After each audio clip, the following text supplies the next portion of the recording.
Today we have a guest, Shari H. How are you? We're gonna do a reading on for you the month of October to December of 2023. Wish. Okay, for October, I pulled the Two of Pentacles, which is multiple priorities, learning time management. If we're going to follow through with all those preparations and all the issues that have followed us through the year, as we're wrapping up, getting closing in on the end of the year, we have to use time management. We have to be adaptable. We have to learn how to balance our life decisions so that we can make the best decisions going forward. And then that was what, October. November is the Nine of Wands, which is courage, persistence, a test of faith, resilience, learning our boundaries, taking a stand, gearing up and protecting ourselves from pessimism or worry. So as we're moving into November, then it's just a matter of staying with your courage, keeping your faith, and keep moving forward. And then December, and this is just so appropriate for December, I pulled death, which of course is not a literal death, but what that means is it's a time of endings. December is the end of the year. Therefore, everything we've been through all year long is going to wrap up and come to an end in December. It's also the doorway to new beginnings as we look forward and see January of 2024 coming. So we have to be willing to accept changes. We have to be willing to transition, to metamorphose, to accept that life is cycles, and one of the cycles is death, which is just, it's altogether, I would say that as we've learned to balance life and figure out, after all the preparations we've done, and then from there, it's keeping our faith, keeping our courage, relying upon what we know and what we've worked so hard to get to. And it's followed up by the ending of the year, which is what death represents, the end. It's time to wrap up what we've done and prepare to go into a new year for change.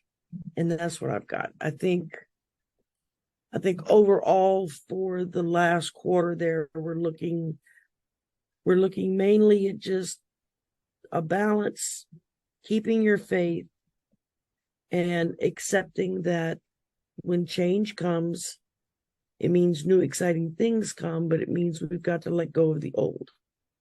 And that's what December teaches us for the end of the year. Let go of the old and get ready for the new.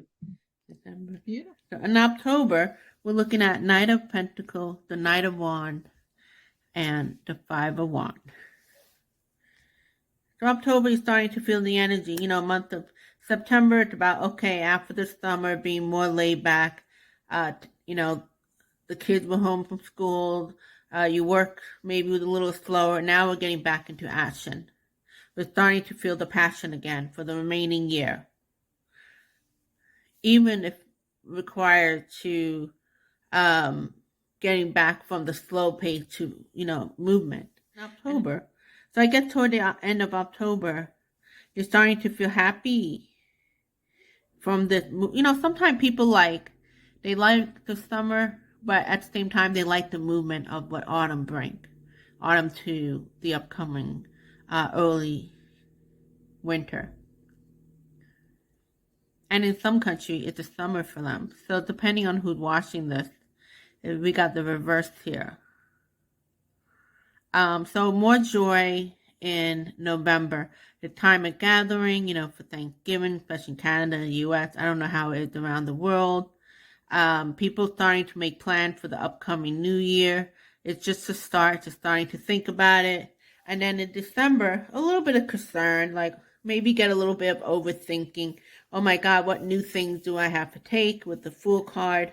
And you start reminiscing, looking back at what you've done, like with the past 12 months, and looking at what was created, the success you've had by following your heart, because that was the theme for this year: purpose, reset, movement, something totally different for 2023 versus the reset in 2020. 2020 reset is a little different than even the 2022 reset to 2023. 2023 is more of a lot of energy clearing, a lot of divisive energy, scatteredness, worry, things.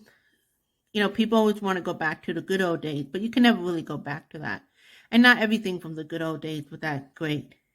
It's both the good and the bad. So we're creating the new so-called normal. What is the good old days?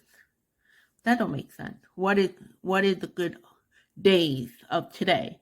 What is going to be the good thing of today? And that you're going to start seeing in 2024, which is interesting because 2024, especially in the USA, is voting for the president, a new president, whether the remaining one or a new one. And going with 2023, where a lot of the reset and movement and action and falling in love, what kind of president will we create with all the energy we had the past 12 months? Going to be a lot different than the president we created in 2020, when the years before that was a lot of division and a lot of this and that. And after 2020, it was still troubling, but we start clearing a lot of those energy in 21, 22, and 23, still like in between. But by 2024, we're going to see more toward what that looked like outside the chaos that has been the past few years. What it's been looking like. So thank you for joining us. Please like, subscribe, and share.